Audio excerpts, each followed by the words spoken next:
So as promised, here is another multiple turnover related technique, which is a breakless multiple turnover. Now, a lot of you guys will already be familiar with this technique, but I've still decided to touch on it on this channel mainly because a lot of people are actually doing this technique wrong, mainly on social media.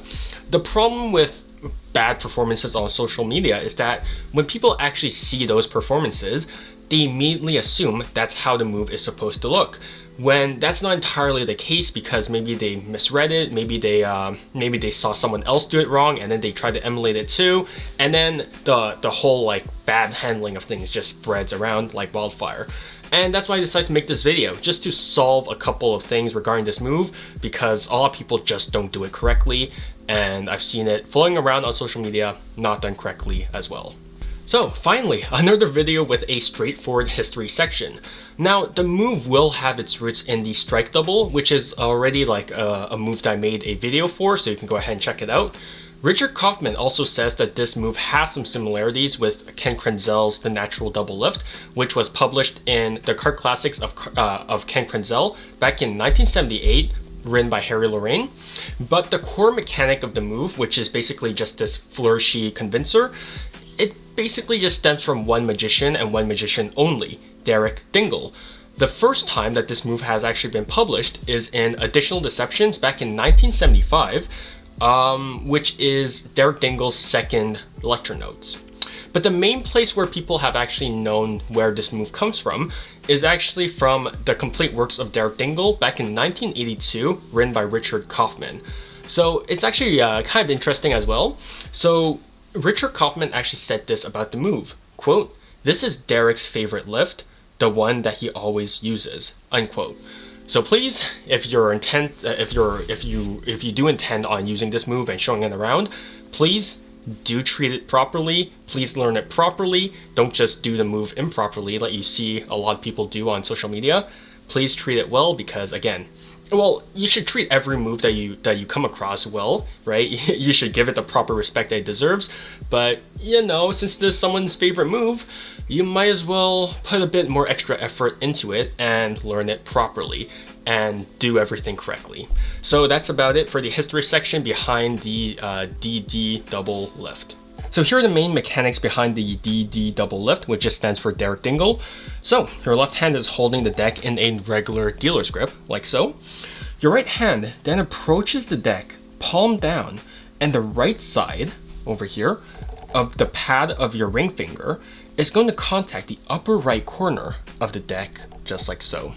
Okay? And now you're basically going to execute a strike double lift in this position, which again, already taught on this channel. So you can use either mechanics of the strike double in this instance, right? So there are two mechanics to the strike double lift, like I said, right? There's one where you just apply a bit of pressure and then you lift up on two, or there's one where you lift up on one and then lift up on another. Okay, so those are the two mechanics behind the strike double lift, which again, if you want full details for, it is on my channel. So this will take a bit, so if you learned the strike double lift already, this will take a bit of getting used to, since you usually do the strike double lift with your index on the bottom right corner or on the center of the deck. But you know, if you already know how to do a strike double, this will be relatively easy to learn, just because it shares a lot of the same mechanics and pressure, right?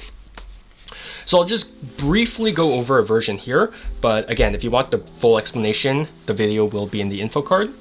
So using the bevel in the deck, because as you can see, when I hold the deck, it will naturally be beveled upwards and towards the right.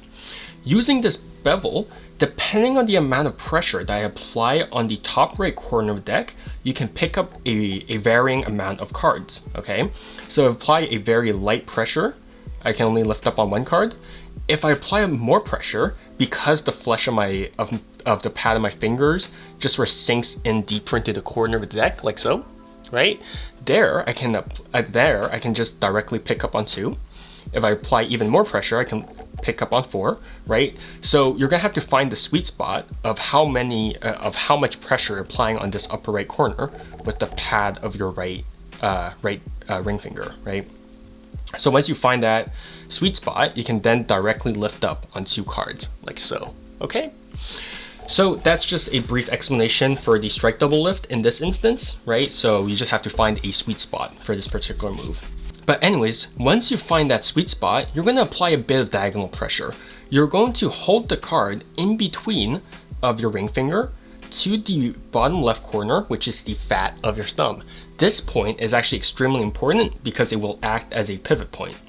Okay, so you're just going to lift up slightly on the double using your ring finger like so. And now you're actually going to move your right hand backwards like so, causing these two cards to pivot off the fat of your thumb. Okay, and throughout this movement backwards, your left thumb is actually going to contact the double on the left long edge of the double like so, and it's actually just going to follow along this backwards motion. Okay, the reason why you do this is so then it acts as a convincer, so then it doesn't look like you just grabbed the card like so, because that's just really weird, right? The left thumb follows along the trajectory, so then it looks like you're thumbing off one card. So it's meant to emulate this one specific motion.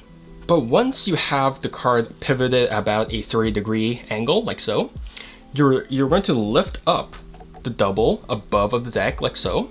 All right, so before it was like slightly above, but now it's really separated from the deck like so. Okay, so now that's here, you're actually just going to tuck your right thumb underneath of the double like so, and the rest of the double is just going to be rotated. Okay, so your right index and your middle finger is just going to start pushing down on this double. Okay, and it's just going to sort of pinch this double in between of your index, middle, and thumb like so. So you're just basically going to pinch it as you pull this card down. Okay, so you're going to rotate it, and so this basically causes the double to rotate like so. Okay, and it's going to rotate around the fat of your thumb like so. Okay, and you're going to continue this rotation until your palm is going to be face up. Your right palm is going to become face up, and this double is going to be face up like so as well. But note that after you're done turning this card face up, right, and that you're pinching this card in between your index, ring, and thumb, notice that my ring finger over here, it's actually going to shift a bit, right? So it goes from the top right corner and actually just sort of relaxes. And now notice what it does. It actually just sort of drifts off to the side and it tucks sort of underneath of this card, contacting the bottom short edge of the deck, of the double over here. Okay, so it's just going to go here and actually just sort of just shifts like so. Okay, so it's just gonna slide off of the bottom right corner now, and it's just going to tuck on the short edge of the double like so. Okay, and what this does is that actually gives it a cage. So now this helps with preventing the double from splitting, because the double is contacting this ring finger and it's forced to stay together. Okay, so this ring finger, the fact that it sort of shifts over here is very important. Okay, so that's what happens with the ring finger while the other fingers are pinching this double over here. So again, it's just going to be a push downwards with your middle and index, and you're basically just going to continue until this double is face up like so. Okay, but you don't stop here. This is actually not meant to be a display. A lot of people stop right here and then display the card. That's not it. That's not supposed to be a display. As soon as this double is rotated in this position, what you're going to do is that you're just going to push slightly up on this card, causing it to bend like so against the fat of your thumb. And now you're just going to continue pulling up on this double until it snaps off the fat of your thumb. Okay, so it just goes here, buckle, snap once. Okay, and now that's the first part of the double. You snapped once, you buckled the card, you snapped once. That's the first convincer of this move. The next thing you're going to do is that you're going to bring the double to the right long edge of the deck near the center like so. Here you're just going to bend it upwards like so, and then a second snap. Okay, and then at that point you can just turn the double back face down. Okay, and that's the complete Derek Dingle double lift.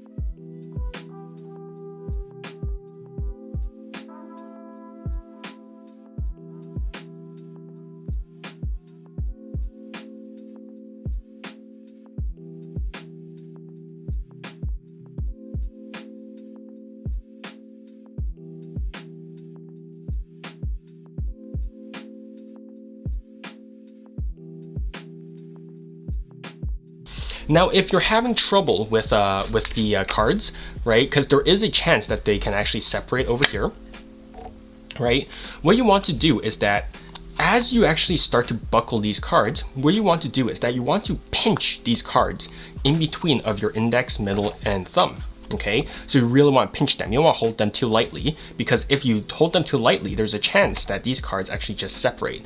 But if you pinch these cards in between of these fingers, it anchors both cards together, and then these two cards won't split. Okay, so just pinch these two cards, snap, snap, and then turn over, and then you can thumb off this top card and reveal that's been changed. Okay, so again, this entire move is meant to be done in one smooth motion. No weird pauses, no displays, just one smooth motion with the cards buckled, snap, snap, and then turned back face down. Okay, so that's how it's supposed to look. It's not supposed to be here, display, weird buckle, snap once, and then turn back face down. That is inherently wrong and goes against the principles of why this move actually exists. Okay, so do note that that's how this move is supposed to be done. Now, you have to wonder, what's the difference between how people usually treat this move, which is as a display, right, which is as this, versus how it's actually done, which is here, snap, snap, turn back face down. Okay, what's the difference? Well, the original intent of the move is to be used as a convincer that contains some flourishy actions. The description of the move actually deliberately tells you that there are no pauses in the move. This is because Derek Dingle wanted this move to be similar to a natural turnover. So, quote, "In addition, even though I've separated the movements to teach them, it's important that you perform them as one continuous motion in order to achieve the illusion of a natural turnover." Unquote. Now, the problem with how most people do it on social media is this, right? A display and a flourish is not necessarily meant to be a convincer, right? Because if you pause, right, once the card is turned face down, turned face up, that's not a convincer.